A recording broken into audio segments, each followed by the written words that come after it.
sandwich ELISA. So here we are going to whatever the capture antibodies are there, so that would be immobilized on the plates. So we have this 96 well plates on which this capture antibodies are going to be first immobilized. Then we add the antigens. So our test samples are going to be added. So if the antigen is present, so in this case it is your HSBC, so that is your ELISA surface antigen A. So that antigen would bind to your capture antibody, and on that the HRP bound antibodies are going to be added. So which will give the color in after your H2O2, the substrate, and your TMB, that is tetramethylbenzidine, is added, and this tetramethylbenzidine acts as the chromogen. So it gets converted to TMB oxide, which gives a blue colored component. So if the blue coloration is there, that means the test is positive and hepatitis antigen is present in the sample.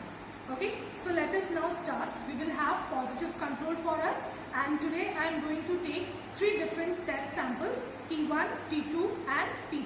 So let us start. So we are using today the Bangalore Jenny kit for this purpose. Okay, so this particular test usually can be done quantitatively, but today we are going to do just qualitative analysis, where we are going to just see whether the antigen is present or not, because in our lab now at present we don't have a multiplate reader, so we cannot take the readings of the intensities or the colors of the standard samples. So but if you want to do it for quantitative method, then we need to run whatever the standard antigens are there of different dilutions, and then a standard plot can be formed, and from using that plot you have to take the intensities or record the ODs of your test samples, and from that OD you can interpolate on your standard graph and find out what is the load of the antigen in the sample.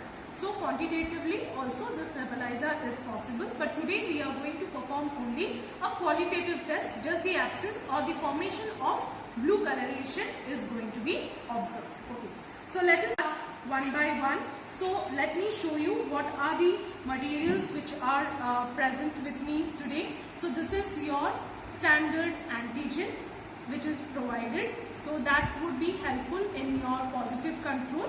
Then we have, these are my samples, sample 1, sample 2 and sample 3. So 3 different samples are provided me.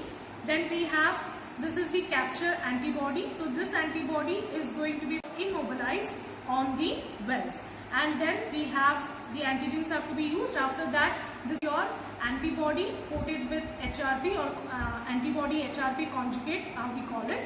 This is the TMB H2O2, so the substrate which is coming with your chromogen, which is going to give the color. So then after the test or after the coloration has been done, you can use a blocking buffer to block the color, because this would be used only when it is a quantitative method, because you don't want the reaction to go on after a period of time. You want to stop it at after a specific time period. So at that time we will usually use this blocking buffer. So first step is we have to add our captured antibodies onto the plates. Okay, so now this has to be done this has to be incubated overnight so that the proper immobilization takes place. So it has already been done. So how did we do it? We have reconstituted whatever the captured antibodies are there. So this is what was there. So in this we have already added the coating buffer. So coating buffer is already been given in the kit.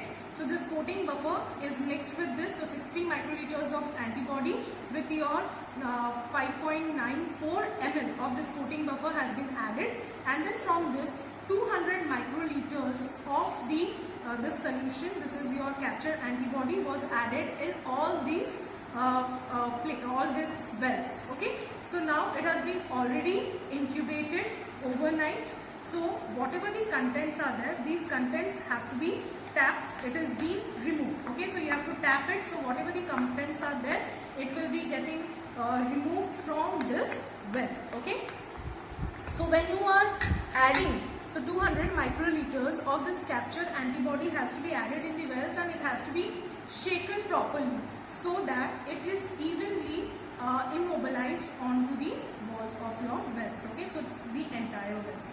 So now our wells are already being ready. So we will be giving wash with distilled water. So I'll just add distilled water in all the wells. Okay, so I'll be giving this wash. So once you have added, you again just shake it properly and then keep it for 2-3 seconds, and then again tap it back onto the filter paper. So similarly we will be doing this for 2 more times. Okay, so 2 more times, so total 3 times this wash needs to be given to these wells. So whatever the unbound ones are there, so they would be removed from the wells. Okay.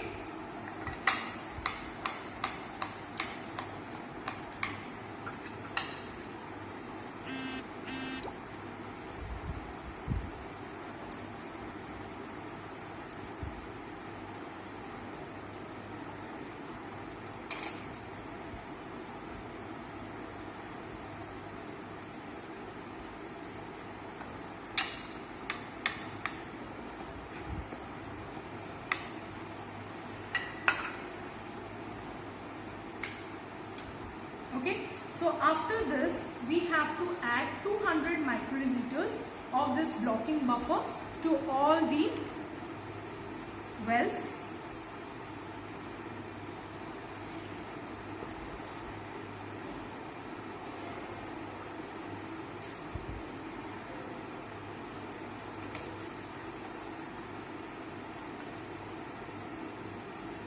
Okay, and then we have to incubate it at room temperature for 1 hour.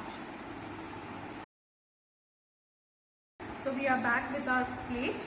So now we are going to again remove whatever the content of blocking buffer is there. Okay, and then similarly we have to give again 3 times wash with the distilled. Okay, so distilled water, same type we have to give 3 times wash as we had given in the earlier case.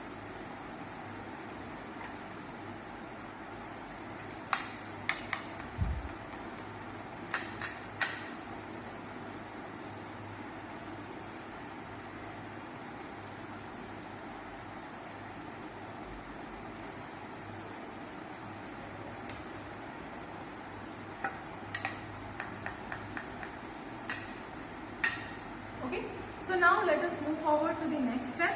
Now we have to add our antigens. So 200 microliters of the standard antigen I'll be adding in the positive control. Okay.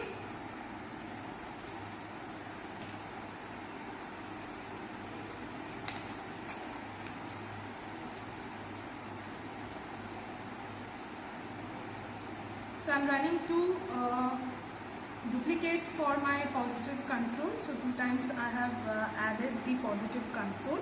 So once the positive control is being added, then I'm going to add my 200 microliters of my test sample 1, test sample 2 and test sample 3.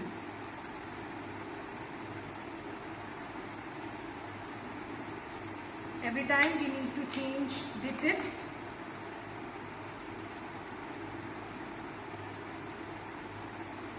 This is my test sample 2.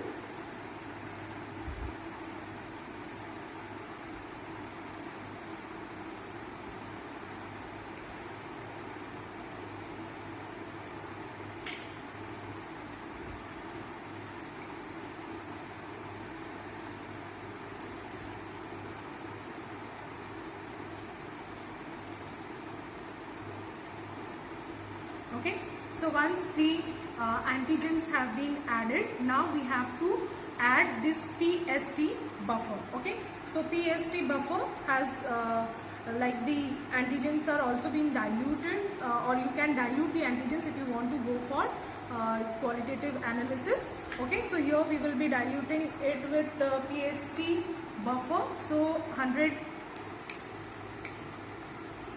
microliters we can be can be added to each of the wells.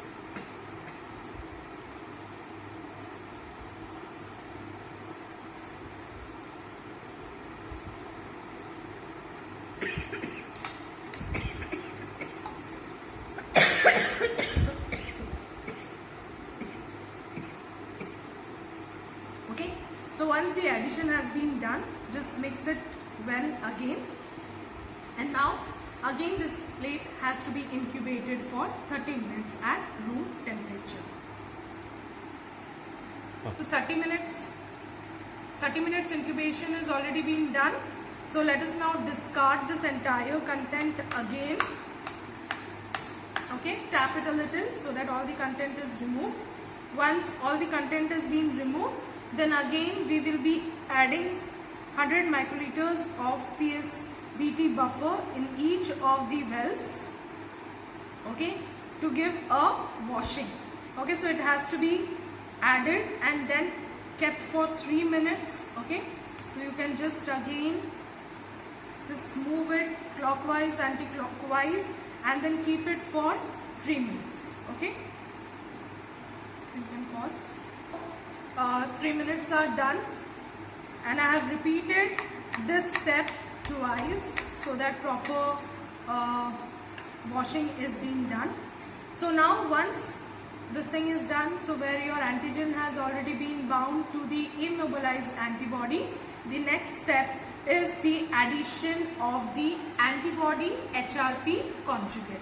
So now I will be adding 5 microliters of, this is 1000x antibody HRP complex. So 5 microliters of this has to go in all the wells. Okay, so you have to take care because 5 microliters, the content is very less. So you have to take care that the content goes into the wells. Okay, do not push it in on the walls of the wells. Okay, so I have already added it. Okay, so in this we can add the sample diluent which is provided with us. So we have to add some 200 microliters of the sample diluent which is provided with us.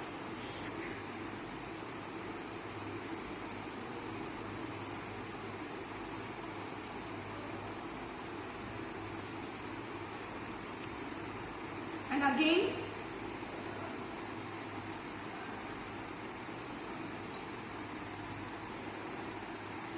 okay, so again we have to incubate this plate at room temperature for 30 minutes. Minutes is over, the incubation time is over. Now I have already discarded the contents of the well, and after that again it was given rinse 3 times with PST buffer. I am not showing it you to again because you already know how this rinsing is being done. So now let us move forward to the next step. We have already added the antibody conjugate, so now we have to add the substrate. So this is our TMB H2O2. So it is light sensitive, hence it is present in a brown bottle. So 200 microliters of this substrate will go in each of the wells.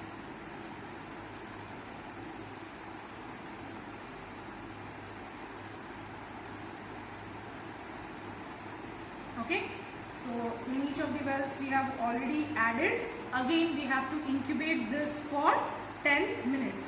So after 10 minutes, now we will be able to see whether the color development is seen or not. So we will see the results. Incubation is already being done. So now you can see the results. So the first 2 wells are your positive control, where you can see dark blue color generated. Then these are your test 1, test 2 and test 3. So here you can see that test 1 also gave a equivalent color as compared to your positive control, whereas test 2 did not give any color change, and test 3 has given blue coloration, but it is very light in color. The intensity is less. So what we can suggest is, so if you compare test 1, test 2 and test 3, test 2 is negative. That means the sample does not contain any any of these antigens, your hepatitis antigens, whereas test 1 the load of antigen is much more as compared to your test 3.